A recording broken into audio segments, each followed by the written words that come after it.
Shalom saudara-saudari yang terkasih, dalam nama Tuhan Yesus Kristus, kita akan mendengarkan firman Tuhan. Kita bersaat teduh sejenak.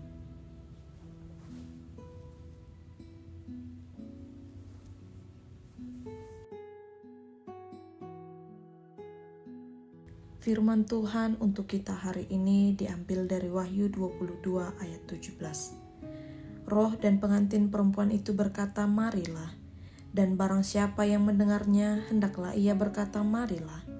Dan barang siapa yang haus, hendaklah ia datang. Dan barang siapa yang mau, hendaklah ia mengambil air kehidupan dengan cuma-cuma. Jadi, di doktor di dot orani romaho, laus dohono nina umbege sa romaho, saya Roma nama was di jalu nagiot rohi ma'aik hanguluan dalan basa-basa. Saudara-saudara yang terkasih di dalam nama Tuhan Yesus Kristus, dalam pesta adat, terutama adat Batak, kita tahu panggilan dan posisi duduk seseorang menunjukkan posisinya dalam pesta tersebut. Jika hula-hula, tentu akan dipanggil dan duduk di barisan hula-hula. Tentu tidak bisa baginya sebagai hula-hula, namun dipanggil dan duduk di barisan buru.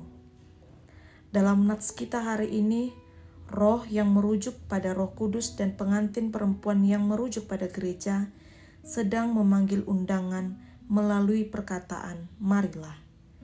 Memanggil untuk apa dan dalam acara apa? Tentu itu yang menjadi pertanyaan kita. Wahyu 22 ayat 17 ini menggambarkan kedatangan Tuhan Yesus yang kedua kalinya seperti suatu pesta. Karena itu, roh dan pengantin perempuan tengah memanggil para tamu undangan. Para tamu undangan ini adalah yang merujuk pada tiap-tiap orang percaya agar mereka turut serta dalam pesta kedatangan Tuhan Yesus kedua kalinya.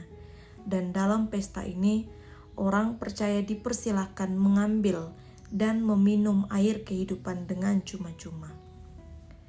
Saudara-saudara yang terkasih dalam nama Tuhan Yesus Kristus, setiap orang diberikan waktu dan kesempatan untuk mengambil air kehidupan dan meminumnya, dan jelas dikatakan bahwa ini diberikan secara cuma-cuma, tanpa ada bayaran dan tidak memiliki syarat ketentuan, sebab ini adalah anugerah dari Tuhan untuk setiap orang yang percaya kepadanya.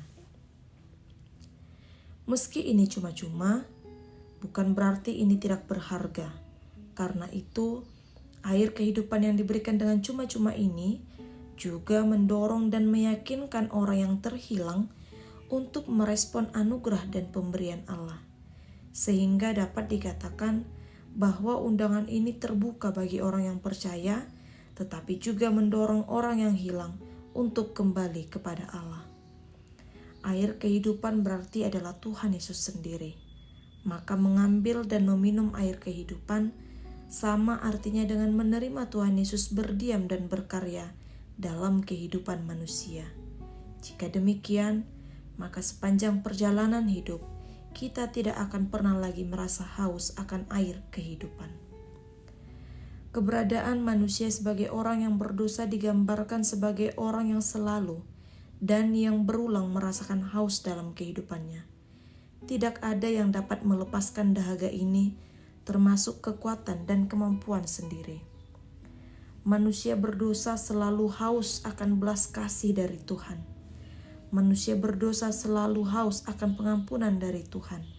Karena itu, manusia berdosa memerlukan air kehidupan yang akan membebaskannya dari dahaga, dan ini hanya didapat dari Tuhan Yesus Kristus. Mengambil dan meminum air kehidupan akan melepaskan manusia dari dosa dan membawa manusia dalam kehidupan kekal yang disediakan. Karena itu, kedatangan Tuhan Yesus akan melepaskan kita daripada dosa yang selama ini membelenggu dan yang selama ini menjadi jurang pemisah kita manusia berdosa dari Allah yang penuh kasih. Kedatangan Tuhan Yesus kedua kalinya akan menjadi puncak keselamatan yang telah dijanjikan Allah. Saudara-saudari yang terkasih di dalam nama Tuhan Yesus Kristus, kini undangan itu datang kepada kita orang percaya, juga kepada kita orang yang tengah hilang. Marilah, mari kita ikut serta dalam pesta kedatangan Tuhan Yesus kedua kalinya. Amin. Kita berdoa. Terima kasih Tuhan Yesus untuk firman-Mu yang telah kami dengarkan pada pagi hari ini. Firman-Mu yang menjadi undangan bagi tiap orang percaya, atau mungkin bagi kami yang saat ini tengah hilang, yang mengatakan marilah, mari datang dalam pesta kedatangan-Mu yang kedua kalinya. Bapa yang baik, kami berdoa, jika nanti pesta tersebut akan diadakan, biarlah kami menjadi orang yang turut serta dalam pesta tersebut, menerima air kehidupan dengan cuma-cuma, tanpa bayaran dan tanpa tebusan. Layakkan kami untuk menerimanya, layakkan kami untuk turut serta dalam pesta kedatangan anak-Mu Tuhan Yesus yang kedua kalinya. Terima kasih Bapa yang baik. Sebentar kami akan memulai seluruh kegiatan kami dalam satu hari ini. Kami mau menyerahkan seluruhnya ke dalam tangan pengasihan Tuhan hingga nanti malam kami akan kembali beristirahat. Agar semua pekerjaan dan tanggung jawab yang kami kerjakan menjadi jalan kami memuji memuliakan Tuhan di dalam kehidupan kami. Di dalam nama anak-Mu Tuhan Yesus Kristus kami berdoa serta mengucap syukur. Amin.